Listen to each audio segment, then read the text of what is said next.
how this is gonna turn out, don't you? I think you do. I won't tell you can save yourself, because you can't. You should admit your situation. There will be more dignity in it. Let me ask you something. If the rule you followed brought you to this, of what use was the rule? Do you have any idea how crazy you are? You mean the nature of this conversation? I mean the nature of you.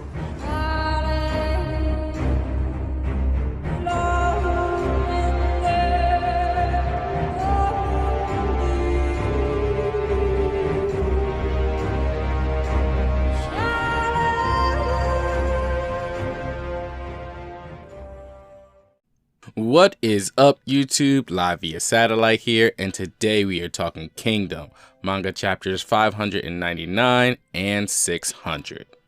Alright guys, here we are back again on time as usual, and to my pleasant surprise, we have not just one but two chapters of Kingdom to talk about.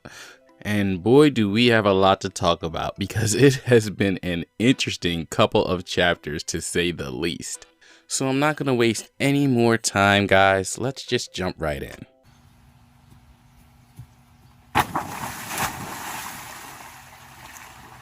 Alright guys, so this week's chapter is called Right Wing Scales. Alright, so we start out pretty much right where we left off last week, and we see Chigaryu getting sliced in half. So we see everybody shocked. We see guys like Shosa, Dene, and we're actually seeing some of Chigaryu's men looking shocked too. And as Chigaryu's going out, we see him saying the rest is up to you, Gi-yoon. And Shin for some reason is like questioning. So I'm hoping we get to see what this second thing was about that Rin Soja was telling Gi-yoon and Chigaryu. But we'll see. Oh man. Then we get to see the follow through that Shin does. And you know, we see like Chigaryu's arm flying off in one direction and his body going to another. Oki's glaive has been well fed by Shin this arc. And yeah, we still see all the stunned people. Shin, Chigaryu. Then obviously we see the boost of morale from Shin's men. This is the echoes of triumph. He did it at last. Chigaryu has been slain. Chigaryu-sama, Chigaryu-sama. No, this can't be happening. And we see some of Chigaryu's guys gathered around a body. It amazes me how, like, when a general gets slain, they're in such denial. Like, it's almost like they want to try to put the body back together again. Like, as if they can save him or something. I'm sorry, there's, like, no operation for being completely cut in half.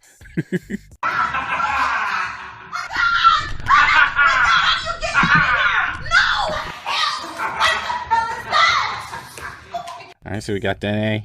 He did it, sob. And when he was already wounded so badly. Over at Shosa, Shindono, Captain, he got him. Back over at Chigaryu's people. My lord, Chigaryu-sama, sob. How dare you? So usually when a general dies, one or two things happens. Either the guys lose like all morale, or they go on like a suicide charge. And it's looking like Chigaryu's guys are gonna choose the latter. Yep. Kill every last one of them. Whether it be Shin or the Houken unit, let none of them leave this place alive. We'll kill them all, even if we have to throw ourselves upon their spears. Yeah, pretty much suicidal. How are you doing tonight? I wanna fucking die. Same. Here they come. Protect the captain. And Chigaryu's men are charging in. Death to them all. Whoa! And then we get Naki. And you know what's funny about that? Like, we saw Naki a couple chapters ago when he was going on the, like, recon mission. We thought you were going to get a little more Naki action. So it's good to see him back here. Chigaryu's men look surprised. Naki! And did we see Naki and his men? We'll handle this. We're all rested up after waiting for them to pull another runner. Say hello to the Naki clan. And then we see Naki. Whew, still. The captain really is something. Report! I have a priority report. And we see over at the HQ where Ten is. And everybody looks in shock. He's obviously telling them to report. And Ten collapses to her knees. They did it! Chigaryu is dead! By the captain's hands! You know, everybody's emotional, crying and whatnot. Shin, Ten thinks. Shin, you actually did it. And then the messenger says, ma'am, that enemy detachment is rapidly closing in on us. They're about to get through our defensive lines. What? And then Ten steps up. The battle isn't over yet. If anything, it's what happens next that counts. Get the horses. Okay, hold on. Looks like we're about to get some Ten action. Send word to our men and the enemy, and even to the Gyokuho and Ako army on our left and right. We need to immediately spread the word that Zao Commander Chigaryu has been slain by Shin of the Hishin unit. If we can do that, then the scales should immediately tip in our favor. Okay. And that's smart on Ten's part, because you just know how big a difference that makes. Just like when Kishui knew it would make a big difference if the people knew that Keisha had died, and he tried to like keep that undercover back during the Hills arc. Having lost their elite core, the Chigaryu army has been defanged. Tell Shin and Soshui to gather their men and lead an attack on the Bananji army to our left. Yes, ma'am. Ten is looking for more blood. She's trying to take Bananji out too. We'll meet up with Ensign and go to the Gyokuho's aid on the right. What? What about our HQ? We don't need it anymore. We'll split our forces in two and mount pincer attacks on the two battlefields to our left and right. Wow, Ten's really coming through right now. Through this, we shall set our right wing's victory in stone on this 14th day. Okay. Hoo-ah! That's what I was kind of talking about after last chapter. It seems like things might kind of be over with Chigaryu going down.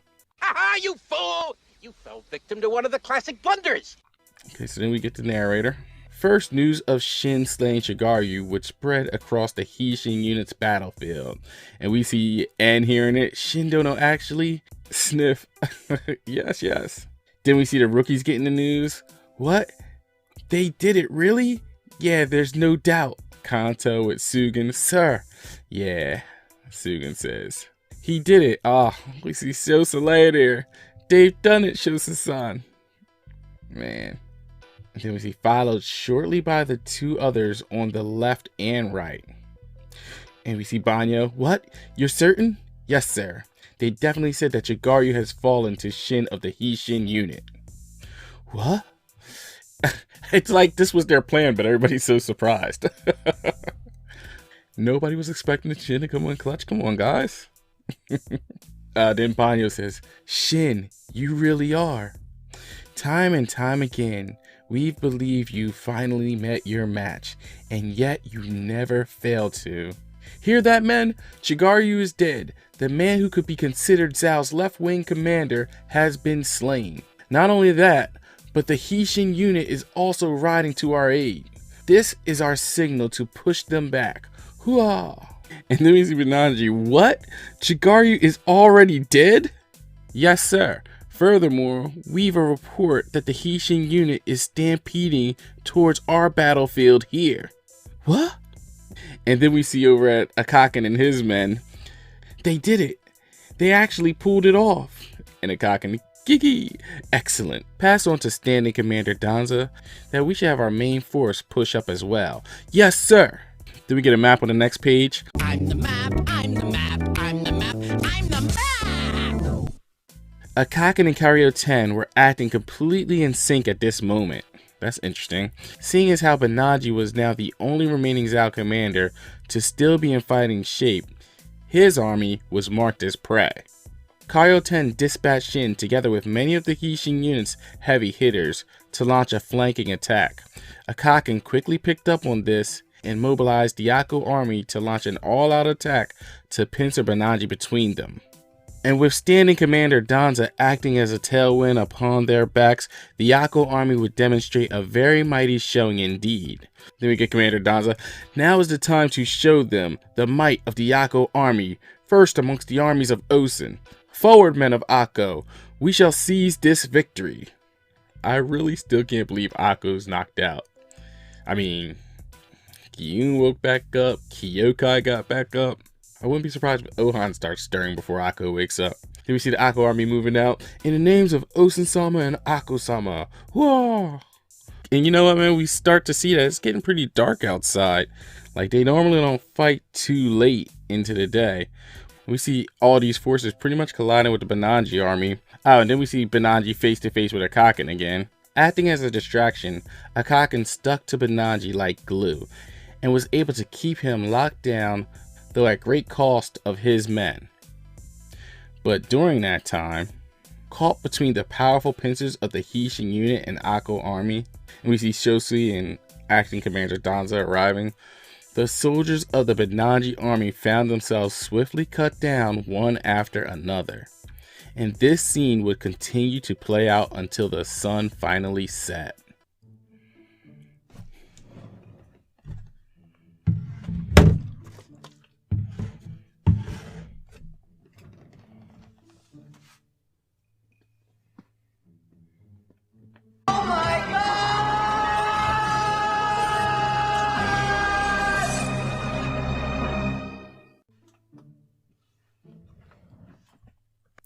So on the next page, we see the sun's pretty much down. We see Banyo. We see Ten almost looking like she's having like a sigh of relief.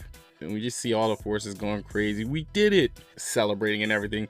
Day 14. After surmounting trial after trial, and even with all the odds stacked against them, it would not be unreasonable to say that the Qin right wing had indeed snatched victory from the jaws of defeat. Beautiful.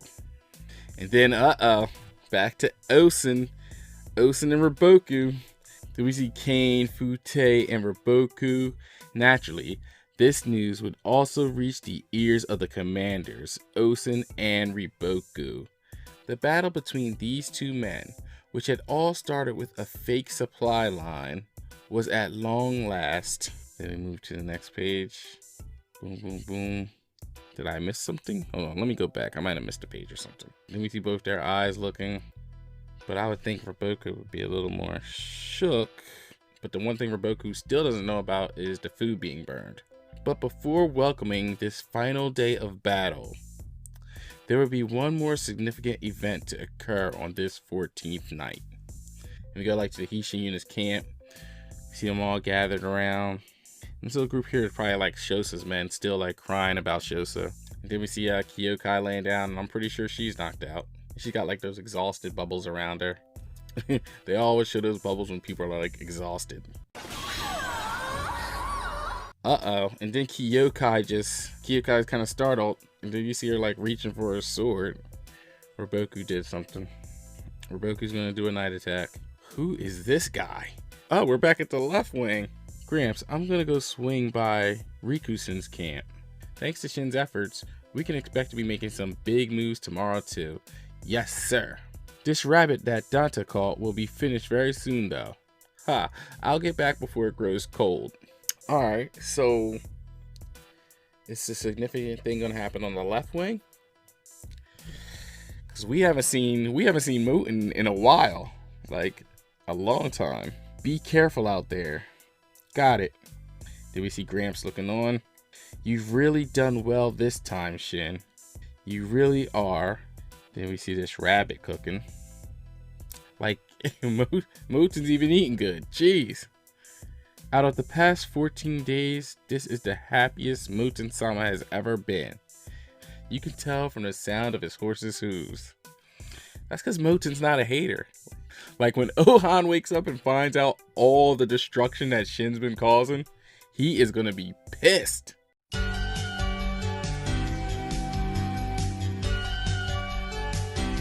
What's on you? What the fuck is that? Girl, it's right there. The haters.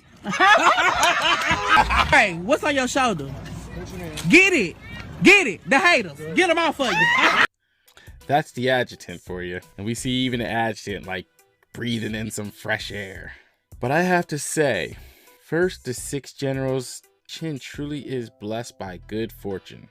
Now Moten-sama, Ohan, and Shin, their tempers may differ, but any one of them is a man talented enough to leave their mark in history. And now we have all 3 at the same time. Yes, people are starting to realize they're throwing Shin's name in the mix. That's right. But the leader of them all, that's right. But the leader of them will still be Moten-sama. Ha, of course. This rabbit smell is killing me here though. They're just having a good time right now, which feels kind of ominous. Hey, come on, wait until Muten-sama gets back, Adjutant says. Who the hell are you? Drama. Oh, this is happening.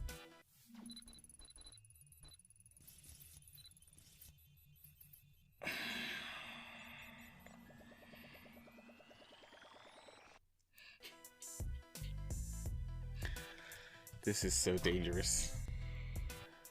Why does he look this big? Fucking Houken. Fucking Houken. Enemy attack. The Bushin has come. Holy shit, man. I did not expect. Wait a second. I gotta get things together. I don't know. Well, the adjutant should die. Adjutant. There's no way the adjutant makes it out of this. The adjutant has to die, right? Right? Like, he's got his sword out, but he's better off running. This makes no sense, man. This makes no sense. Why is Houken here? I thought we were moving on. But Houken shows up. And it's funny, man. I was talking last chapter that the only thing that could save this battle was Raboku stepping in himself. I didn't take Houken into account. I didn't think he was nowhere near this battle. I mean, I remember we saw him awake, but I didn't think he was going to show up. Oh, man. Things just got interesting. But being that he showed up on the left side, I don't know. Moten should be full strength, but that's definitely not his forte. Shin can't fight this guy right now. Shin can't do it. There's no way he can fight Houken. I don't know. This is crazy, guys. But anyway, we'll discuss more about this in the review portion. And that was the chapter in a nutshell, guys. It's intermission time, folks, so hurry, hurry, hurry. Step right over to our refreshment center for the most extravagant array of refreshment goodies ever assembled under one roof. So I'm actually pretty excited for chapter 600. Like, after leaving off with Houken, I'm pretty interested to see what's going to happen next. So as usual, guys, we're reading on Sense Scans, and they actually have a nice little contest on their website, so definitely check that out if you read on Sense Scans. But with no further ado, guys, let's get into the 600th chapter of Kingdom. Wow. Okay. This color page is crazy. Like, 600. This path is connected to a distant world. A world that lies under heaven. Okay. And let's just see if we can see some of these. It's like this big Kingdom collage, man. And you just see so many people from this series. Of course, we see that Dud Hecky down there in the right-hand corner. Dud. Kingdom has so many characters. I can't believe it. Got Karen up there. Kanki, Osen, Raboku. Renpa's in the mix. Okay, all of Renpa's vassals seem close by. Man, Gi-un. Rozo's up there. The Archer brothers are down in the bottom next to Rui. Rui, one of the best girls in Kingdom. I mean, this is a real nice cover, man. Okay, alright. So, the first thing we see is just heads hitting the ground. Sir, Adjutant! It looks like they're coming to help and they got sliced up. And the Adjutant is like lying down on the ground. Like, when we left off, I remember he had his sword in hand, ready to face off against Houken, but now he's on the ground for some reason. I feel like we missed something. So I don't know. I'm guessing the Adjutant must have got knocked down. But I definitely think the way he was facing off against Houken in the last chapter, like there's no way he could have survived a clash with him. Alright, so we see Houken looking crazy as usual. The Adjutant is like laying there crying as he sees, people's heads getting chopped off. The guy was actually trying to say, that's Houken. Then we see the Adjutant saying, Ten-sama, Moten-sama, Moten-sama. Oh, so I guess we're going to get a little flashback back to, the Adjutant, taking care of Moten as a kid. Mobu-sama, congratulations. And he's like crying so bad he can't even hardly get it out. It's a boy, look at him, he's so cute too. You look, did we see Mobu? You look after him. Huh? You two-timing son of a bitch! Who's gonna take care of these little Hey, I got an bastards? idea. Let's end this episode with a happy moral. Like if you leave children behind, pay your child support on time. Deadbeat dads are not cool. Do we see Mogu? Foo. Okay, so now Moten's gotten bigger. It looks like he's changing diapers and all that. He's so adorable. Gramps, crab. And it looks like Moten and Moki are putting the crabs all over the adjutant. And then as the adjutant jumps up in obvious pain, probably, Moten and Moki are running out saying snakes next. No snakes, Moten-sama. Moten-sama, about the Tai family's eldest daughter. Oh! We're seeing Moten in some of his Playboy escapades. Sorry, could you go apologize for me? Oh, that's dirty. Moten's sending the Gramps to do his dirty work.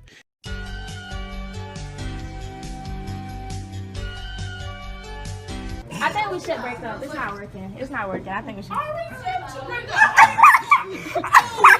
For a week now, I've been planning that. Oh, really? So, fuck you.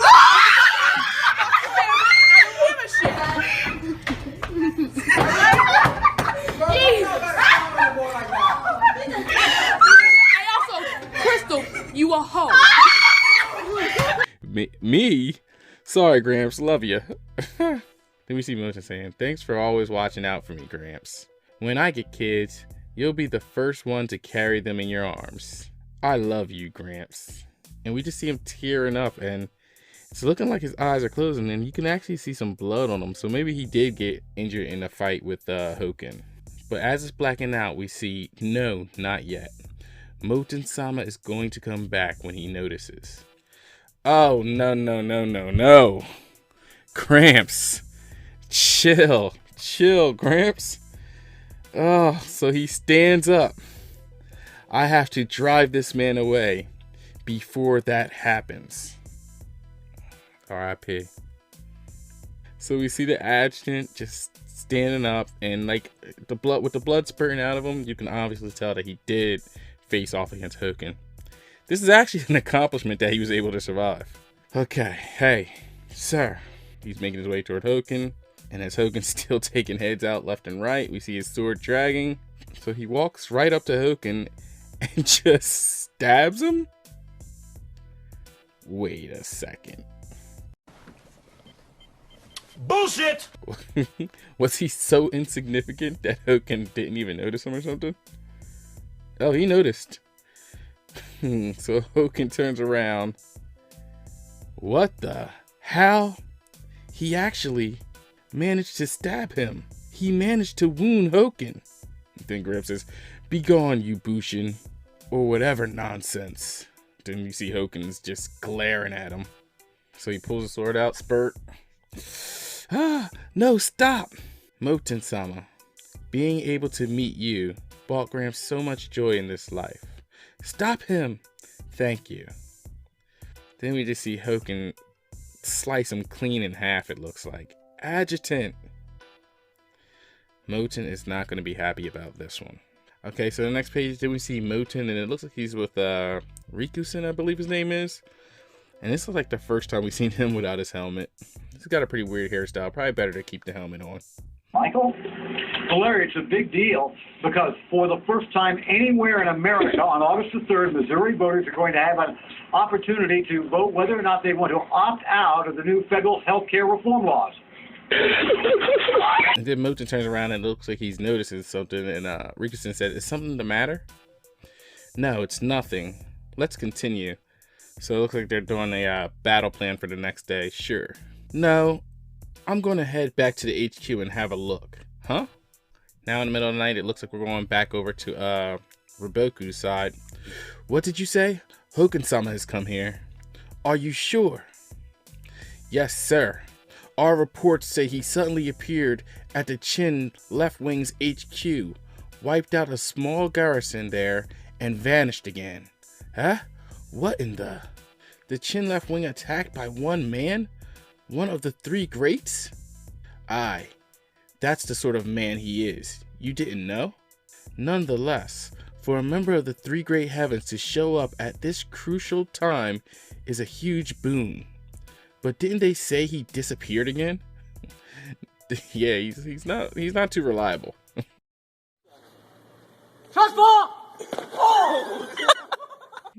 Does that mean he's gone back to the mountains? The mountains? And then we see Roboku finally speaking. That he will not do. And then everybody's questioning, Roboku-sama. Then we get Kane. Did you call him here, sir? Great General Houken of the Three Great Heavens? And then Roboku. Much less summoning him, I wouldn't even know where to begin looking for him these last few years. Huh?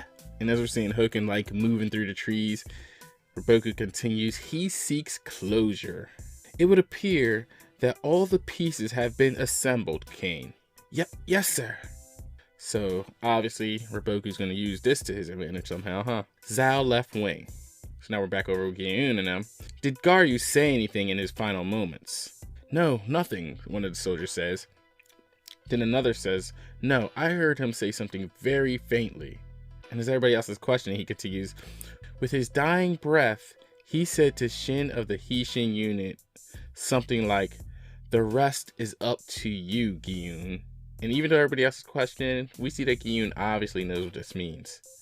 Then on the next page, I see. I shall be taken to the field tomorrow. With that arm, sir? That's far too dangerous, Gyun-sama. That's actually pretty cool because we might actually still get Shin versus Gyun, which would be pretty good. Now we're on Shin's right wing with the Hishin unit. We see Bihei crash, flinch. We're under attack. Wait, what? Shin. So just Shin falling down in front of him, Bihei thought they were under attack. I have to say, he's pretty jumpy. Jesus! There you fucking bastard! I'm gonna kick you in there. And then Bihei goes on, what the hell are you doing here? You're meant to be sleeping. Then we see, oh, Captain. We see people trying to help him up. And as the guys get him up, Shin says, well, you know, tomorrow's the big showdown and all. Figured I'd come down here and eat dinner with you guys, at least minus the dinner. If you wanted to do that, we could have come to your tent, you moron. Tent's too small to fit you all. Here, Shin. Horse meat? What happened? Did you end up butchering Garo's horse? We see Garo, can you quit it with those kind of jokes? I swear, I'm gonna slug you in the face. Do we see Ten saying, nah, Sonori's horse died just earlier. That's so. Which is why we let him have a bigger portion than others. Yeah, no shit. Then we see Shin saying, come to think of it, it's pretty rare to see you around here, Ten. Ten says, we've already decided on our plan for tomorrow. And besides, I was thinking maybe for tonight, I should hang out with everyone for once. Then Shin says, the time's finally come. We went through hell to get here. Yeah, Ten says, we've also received the first ever message from General Osen that had something to do with strategy. What? That's exactly how I was just feeling. The moment day breaks, he wants us to bypass the Zhao left wing and hit Roboku's center army directly from the side. We can expect the Osen center army to launch their own attack at the same time. Now Shin's looking determined. Right then. Everything's been for this moment, boys. Hooah! Then over at the Gyokoho HQ. Step. Boom. Ohan-sama. And now we see Ohan getting up. And that's the end of the chapter. And Kingdom is on break next week. Wow, alright. That was a pretty good chapter for 600. But this is ridiculous, man. Like, did Akko die in his sleep? Like, everybody has woken up. I was even talking about it in the last chapter that I was kind of like joking about it, but I said even Ohan would start to stir before Akko. And look here, Ohan has awoken. But anyway, guys, that was the chapter in a nutshell. Alright, guys, so those were great chapters of Kingdom. I mean, I actually liked 599 a little more than 600, to be perfectly honest. But both chapters were pretty good. Like 599 just seemed like the perfect chapter. We had Shin finishing off Chigaryu, we got Ten rallying the troops, we got to see Moten on his side, and then we even got the surprise ending with Houken. 600 held up good too because we got to see the aftermath of what Houken did. We got to find out about what Roboku and Osen knew, and we even got to see Osen give orders to the right wing along with the fact that Ohan woke up. But the one thing about chapter 600 that just sucked to me, the one thing that I just can't let slide, is that Adjutant Kozen, half dead, dragging his sword behind him, was able to land a critical hit on Houken. Like while reading it, I was so confused, and Horror has to know that we're going to be thinking like this because he even made the soldiers look surprised that he was able to get that shot in. We even actually see one of them saying like how was he able to wound Houken like that? So I'm not going to go on a full-blown rant about it or anything like that because maybe Horror might explain it in the next chapter or two. Who knows? But as of this moment right now, I thought it was pretty weak. Especially if this was something that was to take Houken out of the game altogether. And I know Kozen was a pretty important character in Moten's unit, and that with him dying, you kind of want to give him something on the way out. Like he didn't just die and do nothing at all. But looking back, it just feels like such a stretch for him to be able to land such a critical blow. But it'll be interesting to see in the next few chapters what actually happens with Houken because everything is a mess right now. And right now it seems like Houken might be going after Shin. And if he is, at least I guess it's going to be more of a fair fight now that he has his injury as well. And something else I was pretty excited about with chapter 600 was that we got to see that Gyu-eun is ready to take to the battlefield once again. And it's looking like Shin versus Gyu-eun is actually going to happen. At least maybe. Because now that Ohan has woken up, I'm starting to think that maybe Ohan is going to be the person to finish off Gyu-eun. Because let's face it, right now Ohan doesn't have too many achievements under his belt, and Shin's already claimed 2 generals' heads on the right side of the battlefield. And let's not forget that Shin was actually a late arrival to this battlefield. Not to mention the fact that Shin may have a run-in with Houken. But don't get me wrong, I'd love to see these two go at it again, and maybe that would leave Ohan matched up against Benanji. But for some reason, I'm just having a hard time seeing Shin taking out 3 generals in one arc. That would just be crazy. But one thing I was really kind of surprised about this chapter was that Roboku had no clue about Houken's whereabouts. I thought it was pretty interesting to find out that not even Roboku is able to really keep tabs on Houken. But I do think that even though Roboku didn't expect Houken's appearance, he's still going to be able to use his appearance to his advantage. And what I mean by that is I think that chapter 599 was called Right Wing Scales for a reason. And I almost think it has a double meaning where it not only means for Chin's right wing, but it's also talking about Zhao's right wing. And I think after Houken's attack, the scales are now balanced. Because even though Shin and the right wing were successful on their side, and now have orders from Osen to push through and go straight for Roboku, I'm actually thinking that Roboku is going to be able to do the same thing with Kishui and his group. Because for the longest, that whole battlefield has been in a stalemate. But now with all the carnage that Houken has caused, taking out some of the commanding officers and weakening Moten's unit, that may have been just enough to tip the scales in Zhao's favor to allow Kishui to finally break through that stalemate. But no matter what, we finally reached a point where both center armies are going to have to start making moves. And I'm thinking on this 14th day of battle, we're actually going to see battles on all 3 fronts. So we're getting there, man. It's like the final approach. I'm thinking this arc isn't going to last too much longer. And hopefully the way this arc ends is satisfying and wraps things up very nicely, unlike some other things as of late. But anyway, guys, that's about all I wanted to talk about today. So let's move on to the comment of the week.